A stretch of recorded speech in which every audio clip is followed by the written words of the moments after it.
Today we're hanging out in Pullman's gym in Burbank, California with undefeated American heavyweight Gerald Washington and his trainer John Pullman.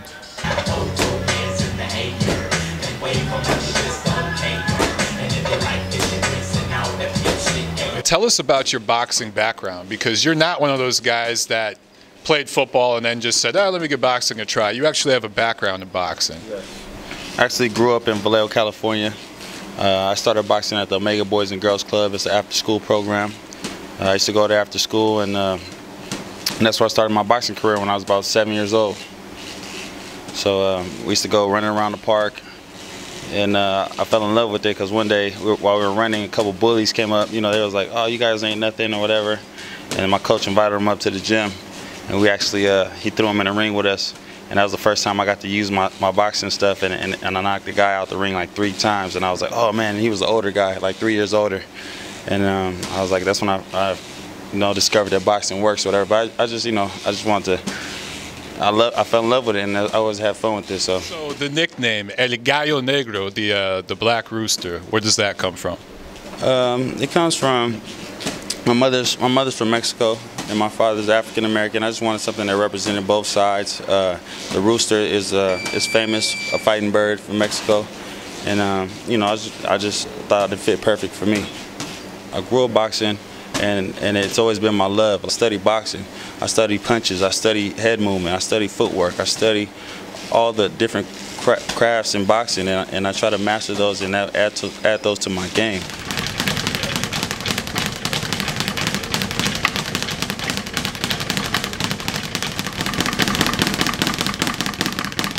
Is there a fighter, a current fighter, or maybe a fighter from the past, a particular heavyweight that you want to emulate in terms of style? It's a combination of guys, man. But I definitely watched Lennox Lewis and all the Klitschko's because they have my same body type. But I like the combinations and the ferociousness that Mike Tyson brought to the table.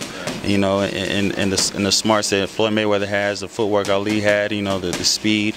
It's just a lot. I take from all the jab, Larry Holmes' jab. Everybody has a little something that I could take, and if I feel like I could take a little bit from everybody, I'll be great.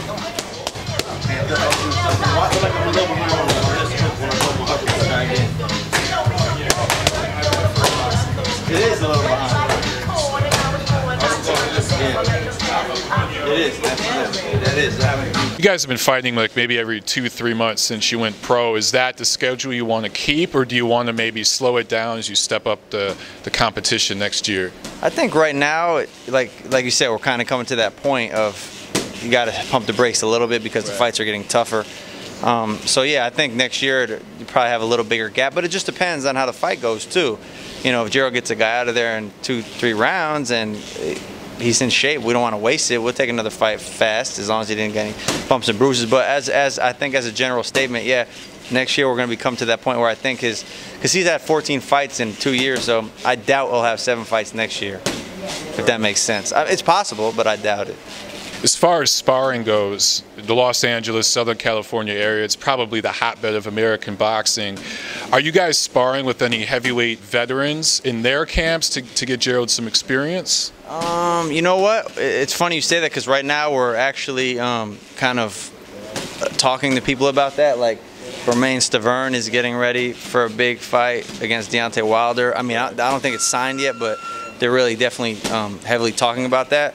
And actually, Gerald Washington is a similar body type to Deontay Wilder, so Stavern might want to use him. Do you have a short list of opponents as far as the next fight, or is it anybody right now at this point? I'm not really into, pointing fingers or calling guys out, especially not at this stage.